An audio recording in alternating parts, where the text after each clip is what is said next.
What if I told you that the person who saves your life might be someone you walk past every single day without even seeing them? This is the story of an immortal king who ruled for centuries and the cleaning woman who became his salvation. A woman the world rendered invisible. A vampire too powerful to believe he needed anyone. And one impossible night that shattered everything he thought he knew about power, survival, and love. Stay with me because by the end of this story, you'll never look at the people in your life the same way again. You'll understand why the most powerful beings sometimes need to be saved by the most ordinary souls. And you might just realize that true strength isn't about standing alone. It's about knowing when to let someone in. This is a story about ancient secrets, hidden bloodlines, and the kind of love that transcends mortality itself. Let me take you back to that midnight in the city when an empire nearly fell. Before we continue, let us know in the comment section what time it is and where you are watching from. And remember to like and subscribe so you don't miss the rest of the story. Now let's continue. Sometimes immortality has a way of making us forget what really matters. Let me tell you about Claudius Ignatius, a being who thought he'd seen everything in 800 years. Claudius was the kind of presence you'd read about in ancient legends. Powerful, untouchable, the vampire king and CEO of Nocturne Enterprises, a business empire he'd built across 8 centuries. His penthouse office sat above the city like a throne, surrounded by glass windows that reflected thousands of lights below. Lights from a world of mortals he'd learned to navigate, to control, to rule from the shadows. But on this particular night, all those lights felt like they were bearing witness to his downfall. Started at midnight. Claudius was alone in his office, managing his vast network of companies and ancient vampire territories.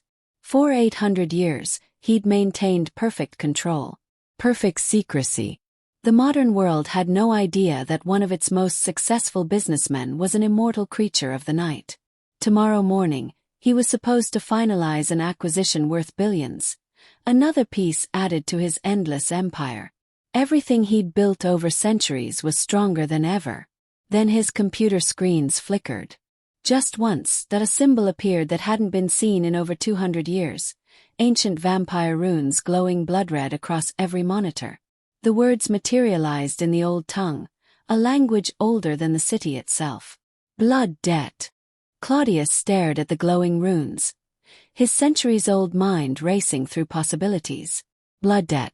The ancient curse of betrayal, reserved only for vampire royalty who had broken sacred oaths. But he'd made no such oath. He'd been meticulous, careful, building his empire within every law of both the mortal and immortal worlds. The runes pulsed brighter, bleeding across his monitors like spreading wounds. Then the pain hit. It started in his chest, a sensation he hadn't felt in 800 years.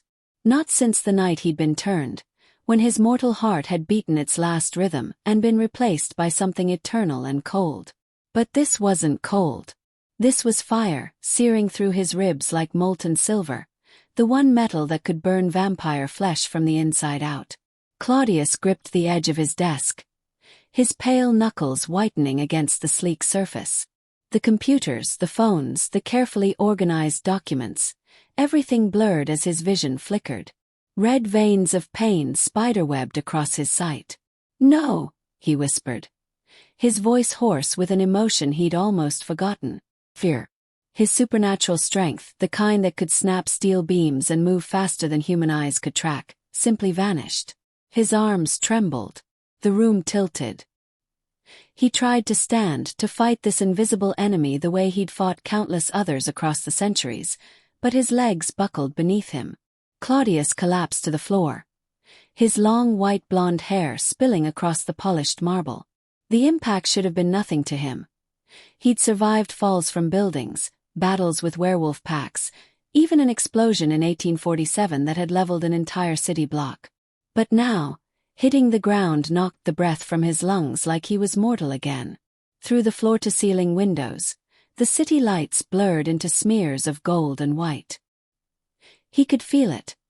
His immortal essence, the very thing that had sustained him through wars and plagues and the rise and fall of empires, draining away like water through his fingers. Black veins began to spread across his porcelain skin, crawling up his neck, across his jaw, visible even in the dim reflection of the glass. The curse was eating him alive from within. For the first time in 800 years, Claudius Ignatius understood what it meant to be dying. Not the theatrical death of turning, with its promise of rebirth into power. This was the real thing, the final thing, the obliteration of everything he was. His hand reached toward his phone, but even that simple movement felt impossible. Who would he even call? His vampire council. They were scattered across continents. His security team. They protected him from mortal threats, not ancient magic. He was alone. Completely, terribly alone. And the darkness creeping in from the edges of his vision suggested he had maybe minutes left to change that. The sound of wheels squeaking across marble barely registered in Claudius's fading consciousness. Footsteps, soft and measured, approached his office door. He'd forgotten, the cleaning staff came through at midnight on Tuesdays. He'd specifically requested that schedule years ago, when the building was empty and there was no risk of questions about why the CEO worked such strange hours. The door opened. Through his blurring vision, he saw the cleaning cart first. Gray plastic bins, yellow mop handle, the mundane tools of a world he'd stopped noticing centuries ago. Then came the woman pushing it. She wore the standard uniform of the building's service staff. Black dress, crisp white apron with ruffled trim, a white lace headband holding back brown hair styled in a neat braided crown. He'd probably passed her 100 times in these halls and never once looked at her face. Why would he? She was part of the invisible machinery that kept his world running smoothly. She was no one. But then she saw him on the floor, and everything about her changed. The cleaning cart stopped. She didn't scream or panic the way mortals usually did when confronted with something beyond their understanding. Instead, she moved with swift, purposeful grace, kneeling beside him with her hands already reaching for his face. Her fingers were warm against his freezing skin. He could feel the life pulsing through her, so vibrant it almost hurt. She examined him the way a physician would, her brown eyes moving from his pale face to the black veins now spreading like cracks across his neck and cheekbones. Her expression shifted from concern to recognition, and then to something that made his dying heart skip. Understanding. "You've been cursed," she whispered, her voice low and certain. Claudius tried to speak, to demand how she knew, to threaten her into silence, but only a ragged breath escaped. The woman, this cleaning woman whose name he didn't even know, met his shocked gaze without flinching. "My name is Layla," she said, as if reading his thoughts. "And before you waste your last moments wondering how a maid knows about blood curses, let me save you the trouble." She gently turned his head, examining the pattern of black veins with the confidence of someone who'd seen this before.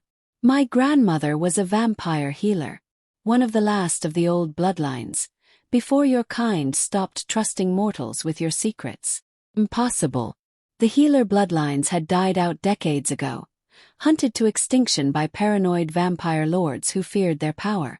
"She taught me everything before she passed," Layla continued, her hands now pressing against his chest where the pain burned hottest. "The rituals, the counter-curses, the old tongue. Chose not to use it. Chose a simple life instead." Her eyes met his again, and he saw something fierce burning there beneath the humble exterior. "But I never forgot." She leaned closer, her voice dropping to barely a whisper. "The question is, Your Majesty, are you proud enough to die alone, or desperate enough to let a cleaning woman save your life?" Pride was a luxury Claudius could no longer afford. With tremendous effort, he managed a single nod. Layla didn't waste time with questions or negotiations. She slipped her arms beneath his shoulders with surprising strength for someone so mortal, so small compared to his frame. "There's a sanctuary, isn't there?" "There always is."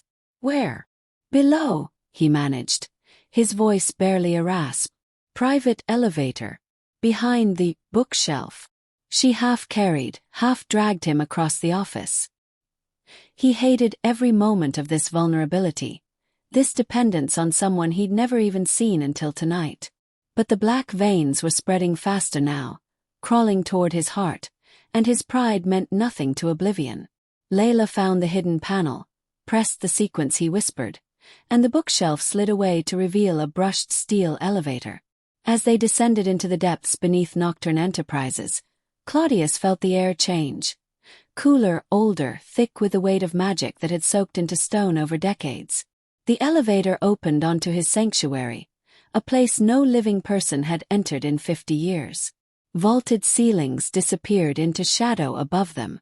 Stained glass windows, though positioned deep underground, somehow caught moonlight, old magic he'd paid a fortune for in 1924. The silvery beams fell across ancient artifacts arranged on marble pedestals. Ceremonial daggers, chalices of precious metals, grimoires bound in leather that predated the printing press. Layla's breath caught, but not with fear. With reverence. "Your grandmother would have wept to see this," she whispered, lowering Claudius onto a circular stone altar in the center of the room. So much history. So much power just preserved. She moved through the sanctuary like she belonged there, her practiced eyes scanning the shelves and cases. She gathered items with the confidence of someone following a recipe perfected over generations. Dried herbs whose names Claudius had forgotten, a silver bowl etched with protective runes, candles made from beeswax and bloodroot. From her uniform pocket, she produced a small folding knife. "I'll need your blood. Not much, but it has to be given freely." Claudius extended his hand. She made a precise cut across his palm, catching the dark blood, almost black now with the curse, in the silver bowl. Then, without hesitation, she cut her own palm and let crimson drops of mortal blood fall beside his. The mixture hissed and steamed. Layla began to speak in the old tongue, words that hadn't been heard in this city for 100 years. Her voice resonated through the sanctuary, growing stronger with each phrase. She crushed the herbs between her palms, scattering them over the blood while moonlight from the stained glass windows seemed to pulse in rhythm with her incantation. The pain in Claudius's chest intensified for one agonizing moment, then shattered like glass.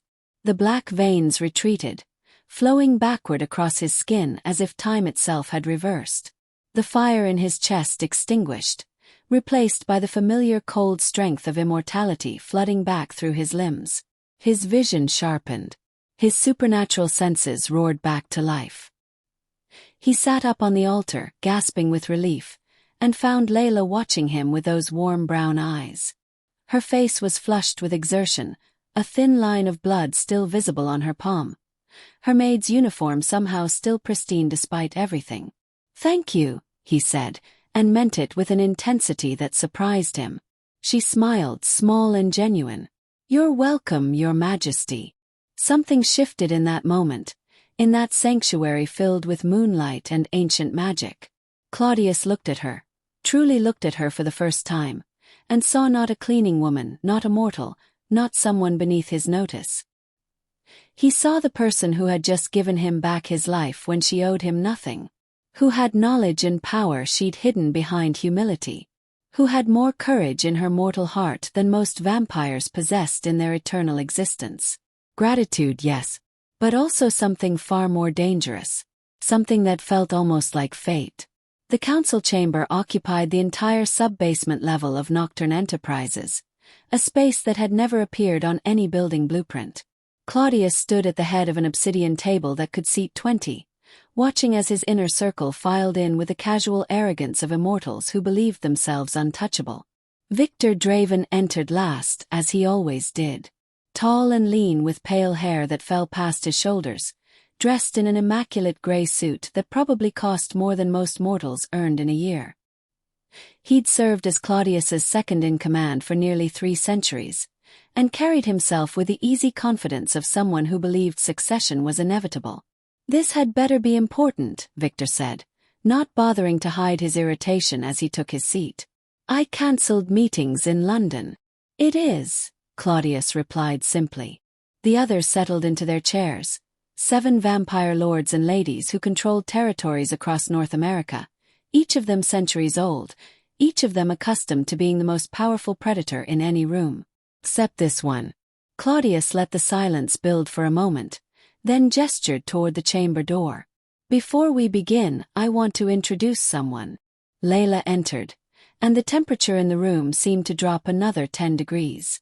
She wore the same maid's uniform from last night, though Claudius had offered her a wardrobe befitting her new position. She'd refused with that small, knowing smile. "Let them see exactly who saved you," she'd said. The tactical brilliance of it had impressed him. 7 pairs of ancient eyes fixed on her with expressions ranging from confusion to barely concealed contempt. Victor's lip actually curled. "This is Layla," Claudius announced, his voice carrying the weight of absolute authority. "As of tonight, she holds the position of chief advisor and healer to this court. She will have full access to our resources, our archives, and our council meetings." The chamber exploded. "You cannot be serious. A mortal. In our inner circle. Have you lost your mind?" But Victor's voice cut through the chaos like a blade. "You would elevate a mortal cleaning woman above those who have served you for centuries?" He stood, his hands pressed flat against the obsidian table. "We who have bled for you, fought beside you, built this empire with you, and you replace us with, what? A janitor who knows a few parlor tricks." The venom in his words silenced the others. They all turned to watch Claudius's response. His eyes flashed red, the predator within rising to the surface. The temperature dropped further as his power filled the room, a reminder that he wasn't just their leader by tradition, but by the sheer overwhelming force of 8 centuries of accumulated strength. "She saved my life when none of you could," Claudius said, his voice soft but deadly. 2 nights ago, I was dying on my office floor from a blood curse. A curse that should have been impossible, that required intimate knowledge of ancient vampire magic and access to this very building. He let that sink in, watching several council members shift uncomfortably. "While I lay there with my immortal essence draining away, where were all of you? In London? In Tokyo? In your comfortable territories, trusting that your king was invincible?" He moved around the table toward Victor, and even his second-in-command had the survival instinct to take a step back. "Layla found me. Layla recognized what was happening. And Layla performed a ritual from her grandmother's bloodline, a healer bloodline we all thought extinct, that broke the curse and saved my life." Claudius stopped directly in front of Victor. "So yes, I elevate her. Not because she asked for it. Not because she served me for centuries. But because when it mattered most, she was the only one who could help. The only one who did." The silence that followed was absolute. Victor's jaw clenched, fury burning in his pale eyes, but he said nothing. What could he say? Claudius had just revealed his own vulnerability and turned it into a demonstration of strength. Finally, one of the elder council members, Lady Morgana, who'd ruled the Eastern Territories for 400 years, spoke quietly. "If she saved your life, Your Majesty, then she has our gratitude." She inclined her head toward Layla. "And our respect." One by one, the others followed her lead. All except Victor, who remained standing, his hands balled into fists at his sides. "Welcome to the council, healer," Morgana continued, a small smile playing at her lips. "I suspect things are about to get very interesting." Layla's new office was situated 3 floors below Claudius's penthouse, in a wing of Nocturne Enterprises that didn't officially exist. The laboratory had been unused for decades. Claudius told her the last healer who'd occupied it had disappeared in 1987 under circumstances he didn't elaborate on. She didn't press. The space was spectacular. Marble countertops held equipment that blended cutting-edge medical technology with ancient alchemical tools. A centrifuge sat beside a bronze burner marked with protective runes. Microscopes shared shelf space with grimoires bound in leather so old it had begun to crack.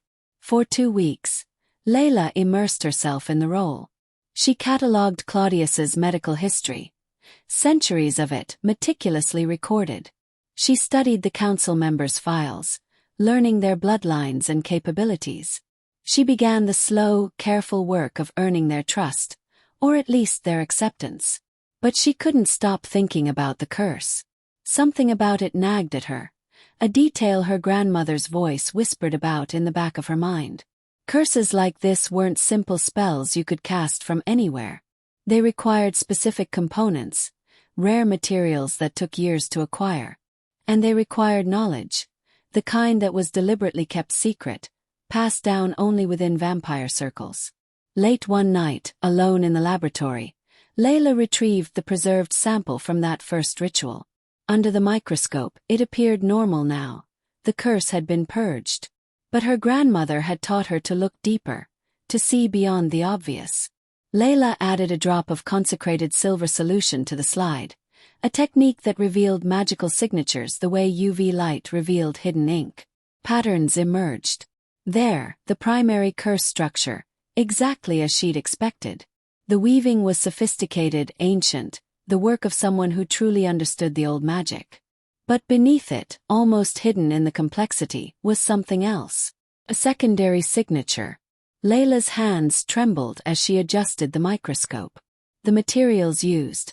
She could identify them now, see their unique magical fingerprints in the patterns. Rare herbs cultivated under specific moon phases. Essence of nightshade preserved in sanctified oil. And that particular oil was stored in exactly one place in North America. The vault beneath Nocturne Enterprises. Claudius's own vault. Someone in his inner circle had done this. Someone with access to his most secure locations. Someone he trusted. Layla sat back from the microscope, her mind racing. The traitor wasn't some distant enemy from Claudius's past. They'd been in that council chamber 2 weeks ago. They'd sat at that obsidian table and pretended concern while knowing they'd tried to destroy their king. And they were still here. Still close. Still dangerous. She thought about Victor's fury at her appointment, the way his hands had clenched, the venom in his voice. But suspicion wasn't proof, and accusing a vampire lord, especially Claudius's second-in-command, without evidence would be suicide. Layla pulled out her phone and composed a message to Claudius. "We need to talk. Privately. Tonight. It's about the curse. Don't tell anyone you're meeting with me." The response came within seconds. "My sanctuary. 1 hour." She was certain of one thing now. Whoever had tried to eliminate Claudius wouldn't leave loose ends. And she was the biggest loose end of all. The person who knew the curse was deliberate. The person who could prove it. The library at Nocturne Enterprises stretched across an entire floor, hidden behind what appeared to be executive conference rooms. Layla had spent the past 3 nights there, cross-referencing ancient grimoires with security footage from the weeks before Claudius's attack. Her grandmother's journal lay open beside her laptop, filled with notes about vampire politics and power structures. One passage kept drawing her attention. A second-in-command grows dangerous after 2 centuries. Long enough to learn all the secrets. Long enough to believe he deserves the throne. Victor had served Claudius for 3 centuries. Layla pulled up the security records again, focusing on vault access logs.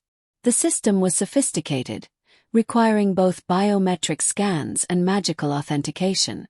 Only 5 people had clearance. Claudius, Victor, Lady Morgana, and 2 other senior council members. 6 weeks before the curse, Victor had accessed the vault at 3:47 a.m. The visit lasted 17 minutes. The official log listed the reason as inventory audit. But Layla had been through enough records now to know that Victor never conducted audits himself.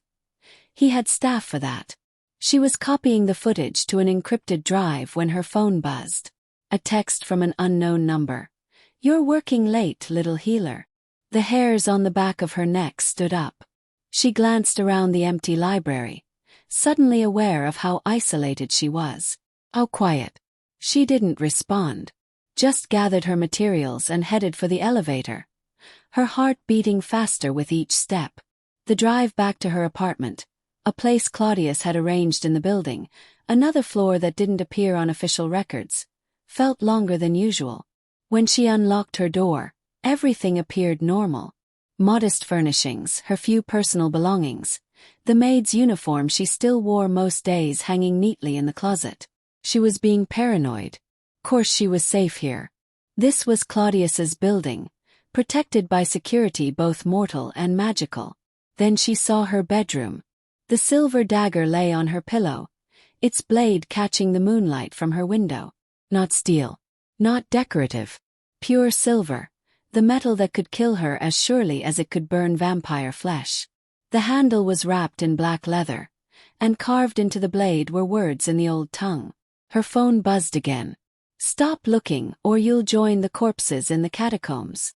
Layla's hands shook as she screenshotted the message. She didn't touch the dagger. It could be traced, and whoever left it had been foolish enough to leave evidence. Instead, she grabbed her laptop and grandmother's journal and ran. Claudius answered his penthouse door before she could knock, as if he'd sensed her coming. One look at her face and his expression transformed into something ancient and dangerous. "What happened?" She showed him the screenshot first, then led him to her apartment. The moment Claudius saw the dagger on her pillow, the temperature in the room dropped 20 degrees. His eyes flashed crimson, and the windows rattled in their frames as his power flooded outward, unchecked and furious. "Who did this?" His voice was barely human. "I don't know for certain, but..." Layla pulled up the security footage on her laptop, showing Victor's late-night vault access. "I think I'm getting close to finding out." Claudius stared at the screen, and Layla watched centuries of trust war with growing suspicion on his face. Victor. His right hand for 300 years. The vampire he'd elevated above all others, who'd fought beside him, who he'd trusted with every secret. "It could be coincidence," Claudius said, but his voice lacked conviction. "At 3:47 a.m. Alone. Right before someone cursed you with materials from that exact vault." Layla shook her head. "My grandmother taught me that in vampire politics, there are no coincidences. Only plans." Claudius turned to look at her, and something in his expression made her breath catch. It wasn't just anger anymore. It was fear, not for himself but for her. "No one threatens what is mine," he said softly, and the possessiveness in those words sent a shiver down her spine that had nothing to do with fear. He pulled out his phone. "I'm assigning you a personal security detail. 4 guards rotating shifts. And you're moving to the floor below my penthouse tonight." "Claudius. This isn't negotiable, Layla." His eyes met hers, still glowing faintly red. "Someone just threatened to murder you in my own building. That means war." The council meeting 3 days later was a performance worthy of Shakespeare. Claudius sat at the head of the obsidian table, and Layla had never seen him look so diminished.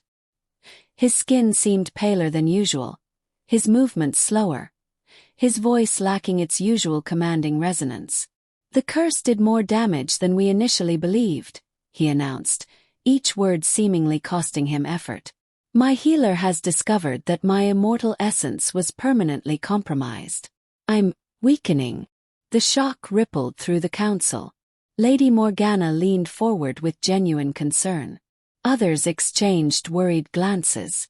And Victor's eyes gleamed with something that might have been satisfaction before he schooled his features into appropriate worry. "There is one solution," Claudius continued. "In the ancestral vault, there's an artifact. The chalice of restoration, forged in the First Age. I'll need to retrieve it tonight and perform a ritual at dawn." He paused, letting exhaustion color his voice. "Alone. The magic requires solitude." "Your Majesty, let me assist," Victor began, but Claudius cut him off with a weak wave. "No. The ritual is specific. I must do this myself." He stood, gripping the table for support in a display that made Layla want to applaud. "Council dismissed. I need to conserve my strength." That night, Claudius and Layla descended to the vault 2 hours before midnight. The ancestral chamber lay deep beneath even the sanctuary, a space carved from bedrock and lined with stone coffins of vampire kings who'd ruled before Claudius. The air was thick with old magic and older dust. They positioned themselves in the shadows between 2 massive sarcophagi, and they waited. Midnight came and went. Layla was beginning to think their trap had failed when she heard it, The whisper of the vault door opening. Footsteps, careful and measured, approached through the darkness. Victor appeared, moving with predatory grace between the coffins. His usual polished demeanor had vanished, replaced by something hungry and calculating. He headed straight for the reliquary where the chalice supposedly rested. Looking for this. Claudius stepped from the shadows, the chalice already in his hand. His voice no longer weak but filled with terrible strength. Victor spun around, and the mask finally dropped. His face twisted with rage, his fangs extending. His eyes blazing with crimson fury. "You should be dying." "Should I?" Claudius moved closer, and Layla emerged from her hiding place, cutting off Victor's escape route. Or did someone's carefully planned murder not work out as expected? 300 years, Victor snarled. 300 years I've served you, waiting, building my power. And you were going to live forever, weren't you?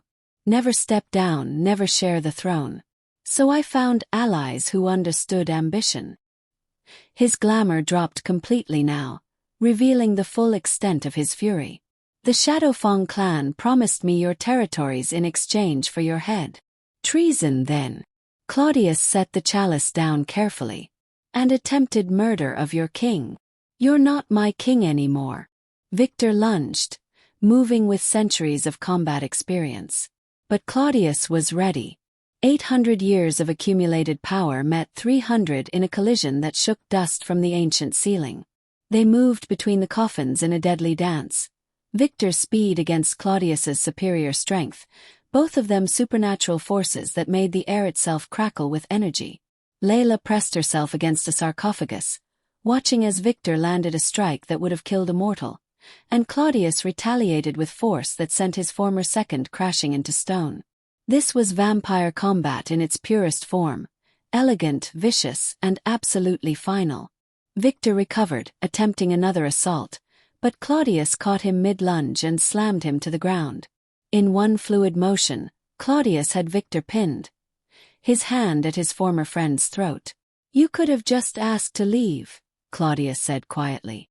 "I would have released you from service with honor. Instead, you chose betrayal." Victor laughed, bitter and defeated. "You never would have let me go. Not with everything I know." "You're right," Claudius agreed. "But I would have let you live." Victor was stripped of his immortal rank and banished before dawn, sent into the world powerless. His vampire abilities bound by ancient magic that would take centuries to break. It was a fate worse than death for someone who'd lived 300 years at the apex of power. But that left Claudius with a different problem. "You cannot tell the full council," Lady Morgana insisted 2 nights later. She stood in Claudius's penthouse office with 3 other senior members, all of them unified in their concern. "If word spreads that your own second-in-command betrayed you, it shows weakness. Other clans will see opportunity. The Shadowfang Alliance already knows," another council member added. "But if we control the narrative, claim Victor was killed by external enemies, you maintain your image of invincibility." Claudius listened to them make their case, his expression unreadable. Layla sat quietly in the corner, present at his request but not yet part of the debate. She'd learned in the past month that vampire politics was a careful dance of perception and power, where showing vulnerability could be fatal. "We've already prepared a statement," Morgana continued. "Victor died defending you against a Shadowfang assault. He's a martyr, you're the strong king who survived, and no one questions your judgment or security. Everyone wins. Except the truth," Layla said quietly. All eyes turned to her. Morgana's expression was patient but condescending. "My dear, you're still new to our world. Sometimes the truth is a luxury we cannot afford." "Is it?" Layla stood, moving to stand beside Claudius. "Or is the lie the luxury you can't afford?" She looked at him directly. "True power isn't pretending you're invincible. It's admitting when you needed saving. When you made mistakes. When you were betrayed by someone you trusted." "That's a mortal perspective," Morgana countered. "We are immortal. We are predators. We cannot show weakness. He already did. Layla gestured to Claudius. The night I found him dying on his office floor, he showed weakness. And then he showed strength by accepting help from someone he'd never even noticed before. That's not a story of failure. It's a story of wisdom. Of knowing when to trust. Claudius had been silent throughout the exchange, but now he stood. Leave us. I need to think. The advisors filed out, Morgana casting one last concerned glance backward. When the door closed, Claudius moved to the windows overlooking the city. They're not wrong about the danger, he said finally. Showing vulnerability in our world invites challenges. Then let them come, Layla replied. And let them see a king who's strong enough to tell the truth. The full council gathering was called for the following night. All 7 regional lords attended, along with dozens of senior vampires who managed territories across the continent. The obsidian table had been extended to accommodate them all. Claudius stood at its head, and the room fell silent. Victor Draven is not dead, he began, and the shock rippled through the chamber. He is banished, stripped of rank and power, because he tried to murder your king. For the next 20 minutes, Claudius told them everything. The blood curse, the near-death experience, how Layla, a mortal cleaning woman, had saved him when none of his own kind could. How the investigation revealed Victor's betrayal and alliance with the Shadowfang clan. How Layla had risked her life to uncover the truth. I could lie to you, Claudius concluded. Tell you Victor died a hero. Maintain the illusion that your king is invincible. But I've ruled for 800 years and I've learned something. True strength isn't never falling. It's standing back up and admitting you fell. The silence was absolute. Then Lady Morgana stood. Your Majesty, she said, and there was something new in her voice. Respect genuine and deep. You honor us with your honesty. And you show us what leadership truly means. One by one the others rose. Not in challenge but in solidarity. Claudius's reign didn't weaken that night. It became unshakable. 3 months after Victor's banishment, Layla stood in her laboratory reviewing medical records when Claudius appeared in the doorway. He'd taken to visiting her workspace unannounced, something the staff had learned to tactfully ignore. What had begun as professional consultations had evolved into something neither of them bothered to deny anymore. Late nights discussing ancient vampire politics turned into early mornings watching the sunrise from behind protective glass. Strategic meetings became private dinners. The careful distance between king and advisor had collapsed into something infinitely more dangerous and infinitely more real. Come with me, he said simply. There's something I want to show you. She followed him to the private elevator, but instead of descending to the sanctuary, they went up. Past his penthouse. Past the executive floors. To a level Layla hadn't known existed. A rooftop terrace that crowned nocturne enterprises like a secret garden in the sky. The night was clear, and overhead, the moon hung heavy and crimson. A blood moon, the first in 18 months. This is where I used to come, Claudius said, leading her to the edge where a low wall was all that separated them from the drop and the glittering city beyond. Before I built the empire. When this was just an empty building I'd purchased. And I wasn't sure yet what I wanted to create. I'd stand here and look at all those lights and feel completely alone. Layla moved beside him, her hand finding his. Over the past months, touch had become natural between them. Small gestures that spoke of trust and something deeper. And now I stand here and realize I haven't been truly alone since the night you found me dying on my office floor. He turned to face her, and the moonlight caught in his pale hair, making him look like something from the old legends. Beautiful and dangerous and utterly inhuman. Layla, I have ruled for 8 centuries. I have commanded armies, built empires, survived wars and plagues and the rise and fall of entire civilizations. And in all that time I have never knelt before anyone. Before she could process what he meant, Claudius dropped to one knee. An ancient vampire king, kneeling on the rooftop of his tower under a blood moon, looking up at a woman who'd been invisible to the world 3 months ago. From his pocket he produced a ring. The band was forged from meteoric silver, the only silver that wouldn't burn vampire flesh, and set with a stone that seemed to hold moonlight within its depths.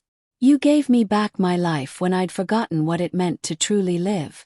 You showed me that power without connection is just elaborate loneliness. You saved me, Layla. Not just from the curse, but from 800 years of isolation I'd convinced myself was strength. Layla's eyes filled with tears. She'd known this was coming, had felt it building between them like a storm gathering on the horizon, but the reality of it still stole her breath. Let me give you eternity, Claudius continued. Not as my advisor, not as my healer, as my queen, my equal, my partner in all things, for as long as forever lasts. His voice dropped to barely a whisper. Marry me. She didn't hesitate. Yes. The word had barely left her lips before he was standing, the ring sliding onto her finger as he pulled her into a kiss that tasted like moonlight and destiny, and 800 years of loneliness finally ending. 6 months later, the ceremony took place in a venue that had never hosted a wedding before, the sanctuary beneath Nocturne Enterprises, where Layla had first performed the ritual that saved Claudius's life. The space had been transformed. Thousands of candles cast golden light across the ancient stone.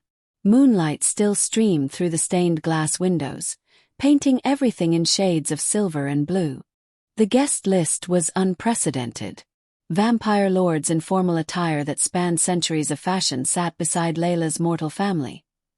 Her sister, her elderly parents, friends who still thought she'd simply gotten promoted to an executive position. The two worlds, mortal and immortal, gathered together for the first time in generations. Lady Morgana officiated, her voice resonating through the sanctuary as she spoke the ancient words. Layla wore white, simple and elegant, her hair crowned with flowers that had been blessed under the blood moon. Claudius stood across from her in black velvet and silver, looking every inch the vampire king, except for his eyes. His eyes held nothing but love. When the moment came for vows, Claudius took both her hands in his. 2 souls, 1 eternity, he whispered in the old tongue, then repeated in English for her family. I pledge myself to you across all the years to come. In darkness and in light. In power and in vulnerability. You are my salvation, my strength, my heart. From this night forward, we are bound. Layla's voice was steady as she repeated the vow, feeling the weight of magic settling around them like invisible chains, or perhaps like wings. 2 souls, 1 eternity.